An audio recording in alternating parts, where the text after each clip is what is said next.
Do the Palestinians have a right to a separate state? No, I don't think they do.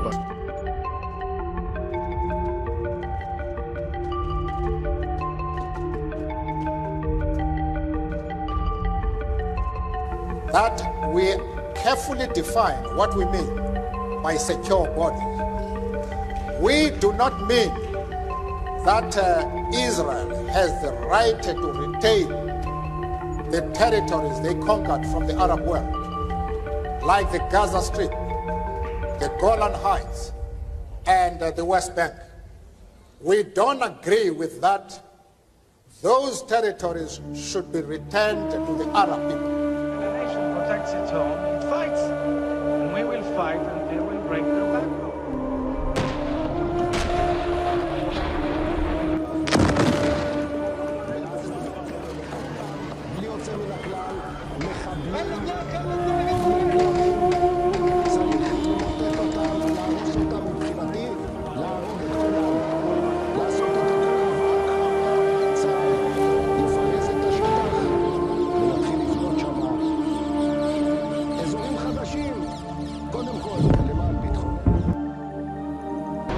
As long as America exists, we'll never have to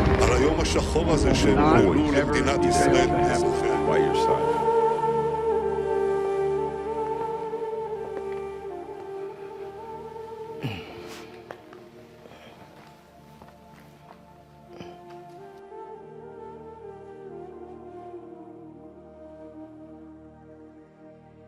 In the age of social media, the dynamics of global conflict have shifted. For centuries, power shaped narratives. Today, access to a smartphone can challenge the most powerful institutions. Today, we explore the impact of this shift on the Israel-Palestine conflict through the lens of intellectual discourse. We shall be going into other examples that will demonstrate the same point. Good evening. My name is Mtunzi Mdwaba, and today we'll delve into the profound impact social media has had on international relations and global perceptions of the Israel-Palestine conflict. For decades, intellectuals, journalists, historians, diplomats served as gatekeepers of truth. They mediated how conflicts were understood by the world. But social media has disrupted this model completely. Suddenly, perspectives that were previously silenced have a global audience. Let me give you an example. In the past, the voices of these directly affected by the conflict were through journalists or government statements. Today, a teenager in Gaza or an activist in Tel Aviv can share their experiences in real time.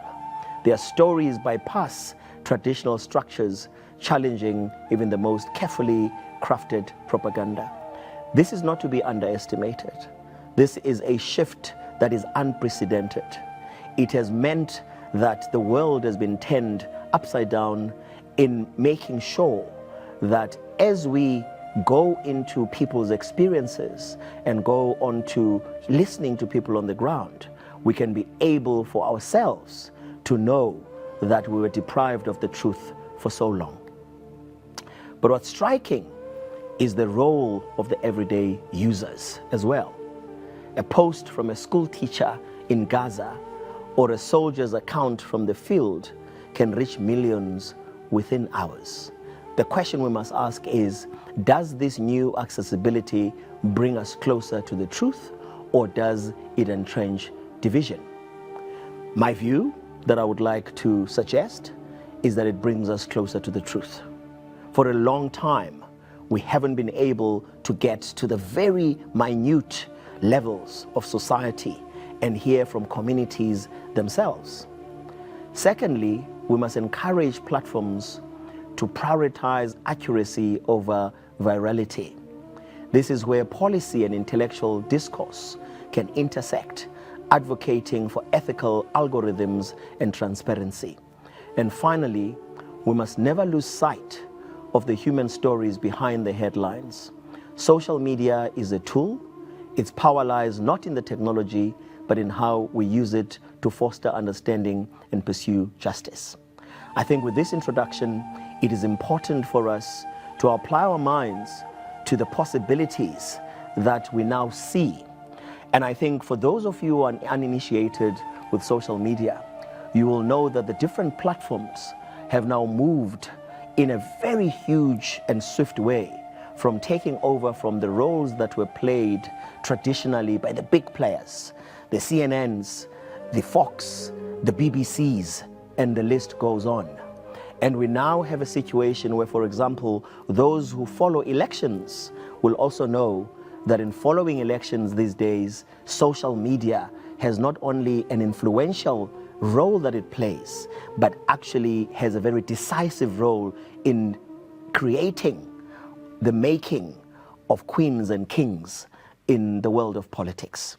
I did mention that, of course, although the Israel-Palestine challenge and atrocities that we're dealing with are our main focus, it would not be the best thing to do that as Africans we omit to mention that even what's happening in the Congo DRC at the moment, where we have millions, over 7.3 million of people displaced by conflict internally within the DRC, is also something that today we are able to keep up with what's happening on the ground thanks to social media.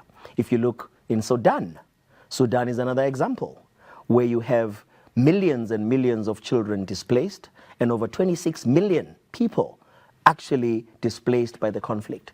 So this is something that we feel needs to be looked into very closely because social media has truly revolutionized the way we look at the world. So having given this introduction, we now get to a point where we must interrogate and look at the shifts that one is talking about. For example, if you follow what has been happening with BRICS, if you follow the formation of BRICS around 2008, 2009, South Africa joined BRICS, having been part of IPSA before that, India, Brazil, South Africa, and there was no S, of course, until South Africa came at the end of Brazil, Russia, India, and China.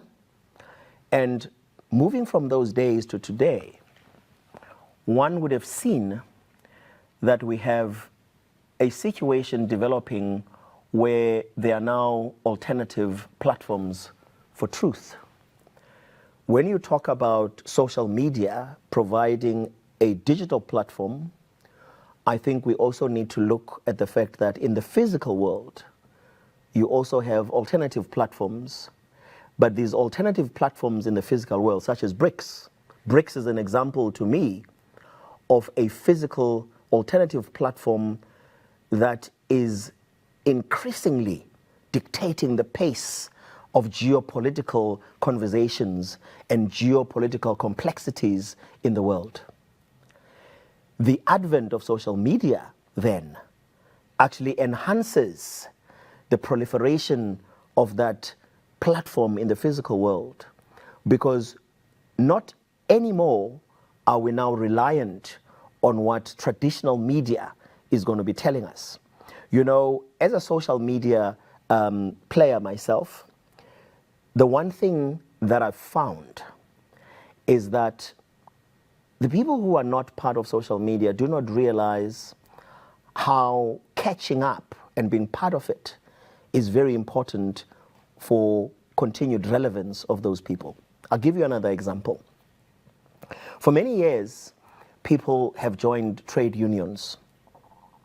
And trade unions' main role is to protect workers, is to ensure that the employed are protected. But in my view, it should also be to ensure that those that are unemployed are brought into the employment ranks. So for many years, trade unions occupied center stage in representing what happens in the world of work. Through social media, big contributor to the erosion that is happening to trade unions, the less relevance that trade unions are having, is because trade unions in the main have failed to appreciate that for them to remain relevant, they need to be as fast and as quick and as nimble and as agile as the platforms on social media have provided people with immediate redress or immediate action or implementation of whatever is happening. And so that shift has meant that people now want speed. People want real-time responses to real-time challenges. Because let's think about it. If you have a real-time challenge, you can't be waiting for somebody to come back to you a week or 2 weeks or 3 weeks later. In most instances, months later. And so this, in my view, is a very positive step that we now have through social media taking over the reporting and the mediating that happens in many situations. I could give you many examples of this nature, but in my travels all over the world, those of you who follow some of my commentary and my narratives will know that up until 2021, I was the first African to represent all employers in the world in terms of being the vice president of the International Organization of Employers, and by virtue of being the vice president, being the vice chairman of the International Labour Organization and spanning over 187 countries. Social media taught me a lot during my time as well in that role, because what you found was that in most instances, when you are dealing with a case or you're dealing with a matter within the ILO, within the multilateral environment, you would have reports from people who have compiled it, who work for the government. Typical example, for example, is a country called Guatemala. There's another example, Venezuela. I can also give you another example, Qatar. All these three countries were countries we were dealing with within the ILO. On the one hand, Guatemala was having problems with a failure to get trade unions and business and the government to sit together around the table and find a way of making sure that social dialogue and tripartism works. Now, historically, in situations like that, you would rely only on what is reported into the ILO through the documents that are collated and put together by officials. But in many instances, there were many tweets. It was still Twitter then. It was before it became X. There would be tweets from the various people in the community indicating that things were not happening as per what we were being told in the reports. Ultimately, we found a solution for what was happening in Guatemala, even though that solution was rather unfortunate in the ILO, in that rather than it being resolved through your tripartism and through your social dialogue, there had to be a vote. I led that vote. And the beauty of it was that for the first time, a developing country like Guatemala was able to win by the smallest of margins, by 2 votes, against the West that now I'm saying is pitted against the likes of BRICS. Because the West has for a very long time given us a narrative. It's the same narrative I'm referring to with the Israel-Palestine conflict. It's the same narrative you would have with countries like Guatemala in Latin America, where they seek to want to impose a particular way of life that is built and created by them. Another example I mentioned is Venezuela. In the case of Venezuela, the problems were coming from the leader of the government, President Maduro, who was for many years oppressing the business community in Venezuela. You would know that Venezuela is one of the most well-endowed countries in the world with oil.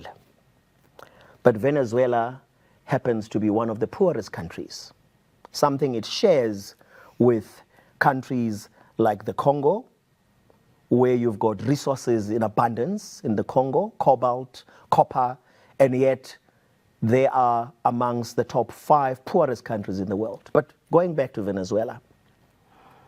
In Venezuela, because it was the government of the day that was oppressing people, again, thanks to social media, thanks to YouTube, thanks to people being able to put in content, thanks to Twitter, we would have a direct account from communities, from people, telling us what was happening in real time. We were able, again, under my leadership, when I was the leader of employers in the ILO, for years, there had been a problem with being able to find a decisive way forward on the Venezuela case. Eventually, we were able to take a decision and have a ruling that compelled the Venezuelan government under President Maduro to subject itself to inspection by the international community. Of course, in reality, that did not happen the way it would, but that's not the focus for this conversation. The focus for this conversation is the ability and the capacity that has been built into justice creation, into trying to arrive at social justice by not using the traditional means that you ordinarily would have within the media and relying on social media. I mentioned Qatar. Qatar was a country preparing for the World Cup. All of you will remember a few years ago, Qatar had the World Cup. But the challenge in Qatar was that Qatar had a labor system that was not conducive to democratization at the time, was not conducive to the protection of workers. We had what was called the kafala system. And the kafala system, again, you could either rely on what the government of Qatar at the time was telling you and what the business people that I was leading were telling you, remembering that to have a system like that, it benefited not only government, but it also benefited the very people I was leading, the employers within Qatar.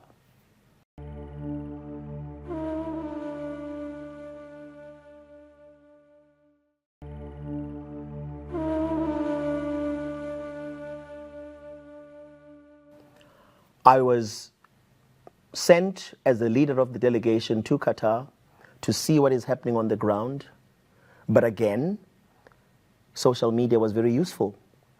At the same time as I was looking at the reports we were getting from the officers of the government or from our own members, the business people in Qatar, we had lots and lots of accounts of what was happening via the media, via social media, because a lot of people were looking at how the World Cup could be used as some kind of lever, and therefore what they would do is therefore find very innovative and creative ways of reporting what was happening in Qatar using social media platforms. And again, you'd pick up things in real time, whether it is the building of a stadium, for example, in Doha, and people were working in extreme heat, little things like, that you may not realize if you live in a different part of the world and you've never been to the Middle East, is that it makes a big difference to have people working from 5 a.m. to 8 a.m., taking a break perhaps from 9 a.m. until 1, because that is the time when there's extreme heat, and then coming back again and working a shift in the afternoon when it's a bit cooler. But the point, though, was because of the reports you would get and the change that was happening in terms of social media, coupled, of course, with a sporting event in Qatar that was going to be one of the biggest sporting events, because football, grips and gets the whole world to pay attention. We, in record time, were able to change the laws in Qatar, the labor laws in Qatar, and the kafala system was done away with I think, as I recall, probably about 8 months to 10 months ahead of the World Cup. Now, all these case studies and examples are examples I'm giving as a way of demonstrating and showing the shift the world has had. And it continues to grow at a frenetic pace. And so as we look at how justice can be achieved, social justice, as we look at how as a global village we can all be collaborative in our efforts and not just leave it to the powers that be to do things, it is only possible to do so when you have knowledge. Information and knowledge always give you the edge. They always make it possible for us to do more. They make it possible for us to have more transparency. They make it more possible for us to be able to have a different world than the world we've had. And it is my belief that the role of social media will go down in history as being one of the biggest catalysts to change. And as a person whose purpose in life is global change, global impact, and global social justice, I believe that the only way we can undo the old oppressive structures of yesterday, the ones that have subjected millions and billions of people to force and power by a few, can be undone. We can find a way to do that, and we need to do that. And the only way to do so is to first have transparency, have information coming from the ground, from the people who are affected by the atrocities we see in Gaza, that we see in southern Lebanon, the atrocities we see in the Congo, the atrocities we see in the Sudan, that this change is enhanced and expedited by the valuable information that we're able to get. Of course, in the introduction, we also did say we also need to be careful. What must we be careful of? Well, the one thing about technology and the digital environment and these platforms is that as useful and as constructive as they can be, they can also be abused.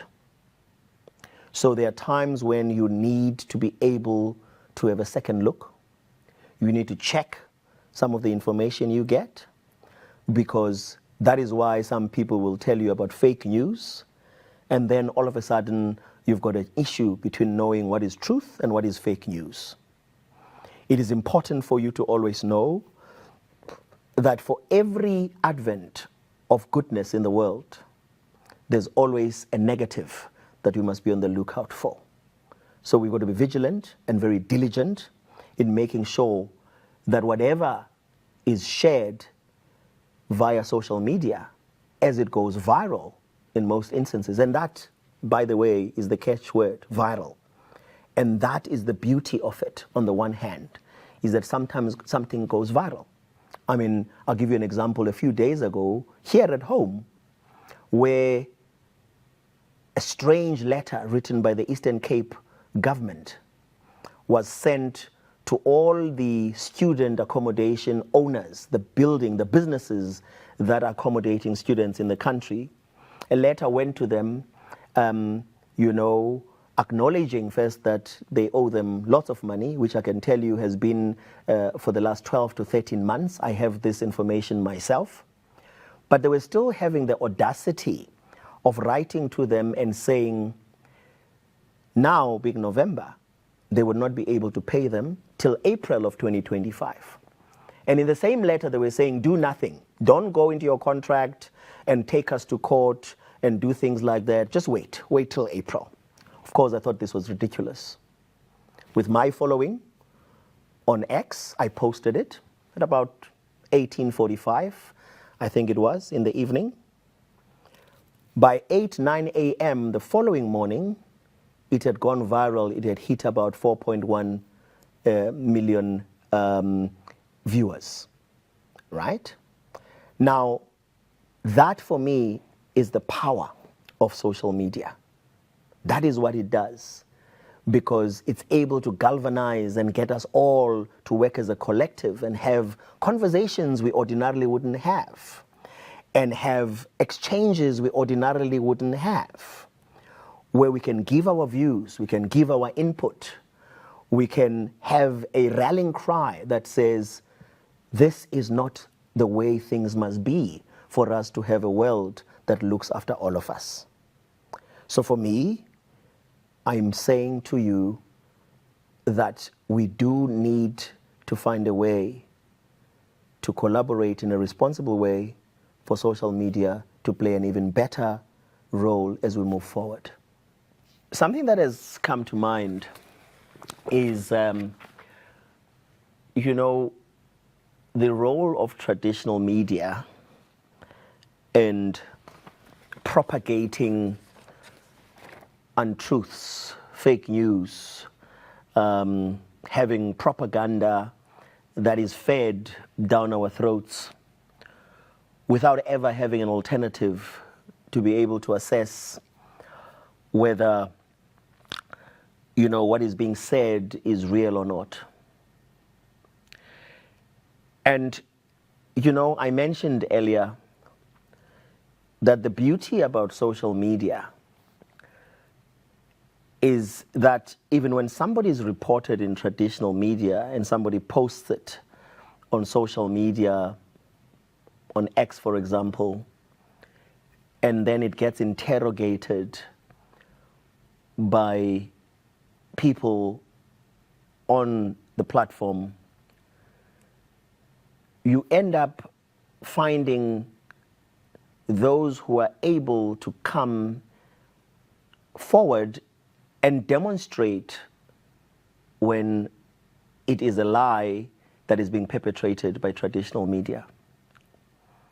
If you look, for example, at the whole debate on Israel and Judaism, there were those who would have wanted us to think that all Jews would be pro-Israel, or for that matter, that every Jewish person would agree with the atrocities that are taking place in the Gaza.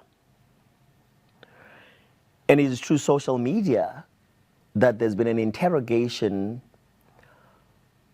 of Judaism versus Zionism.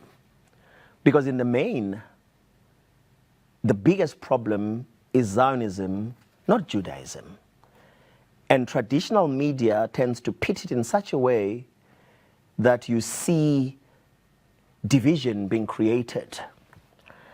And we've seen on social media hundreds and hundreds of Jewish people coming out themselves, making out statements against what is happening in Israel.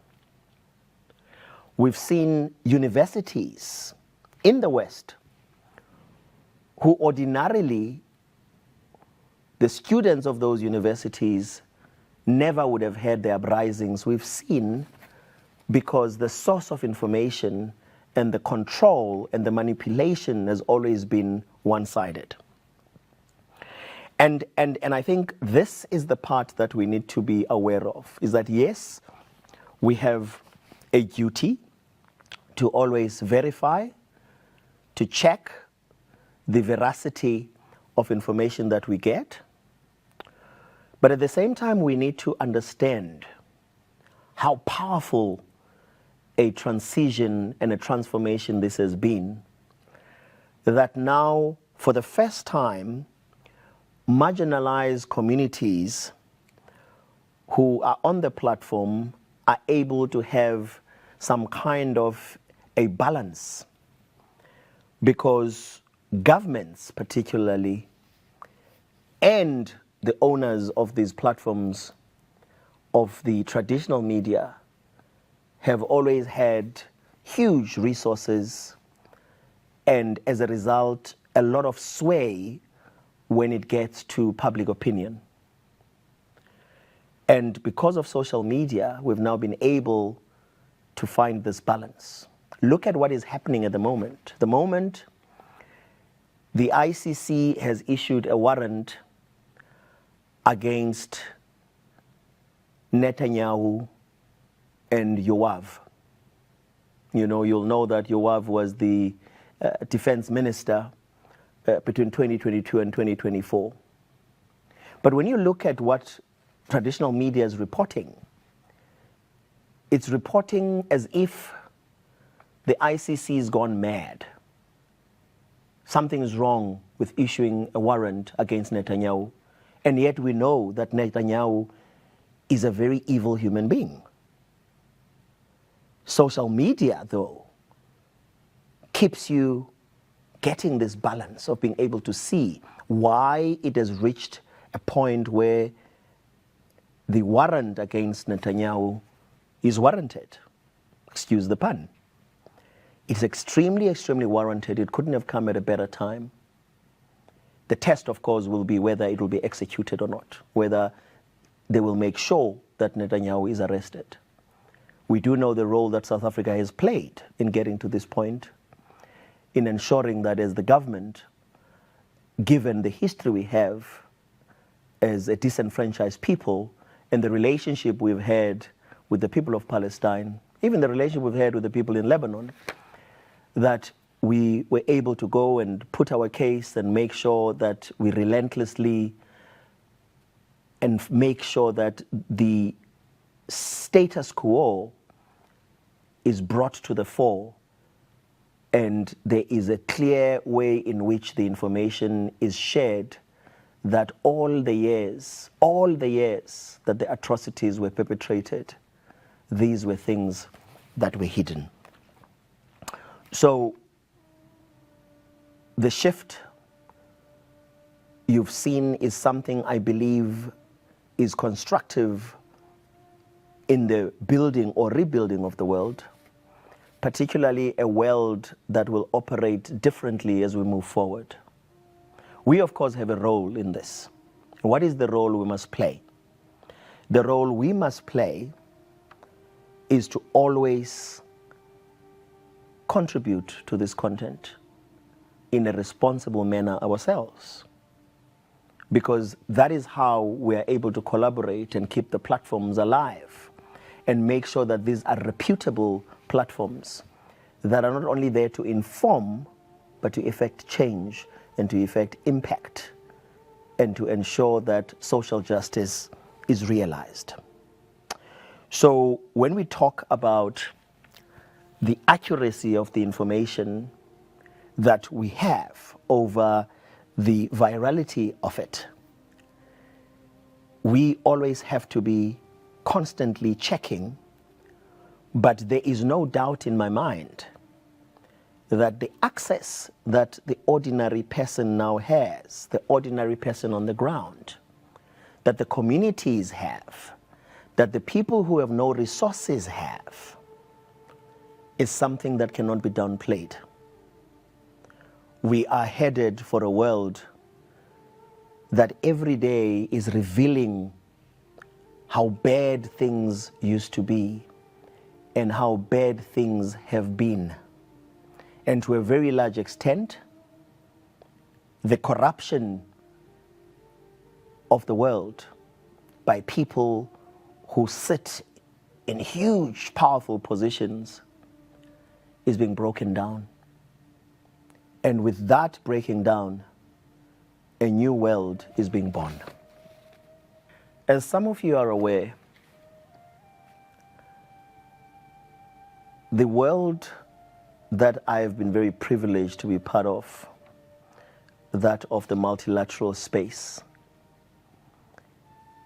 it also is part of this world that traditionally has been run without really knowing who creates the content behind what we see.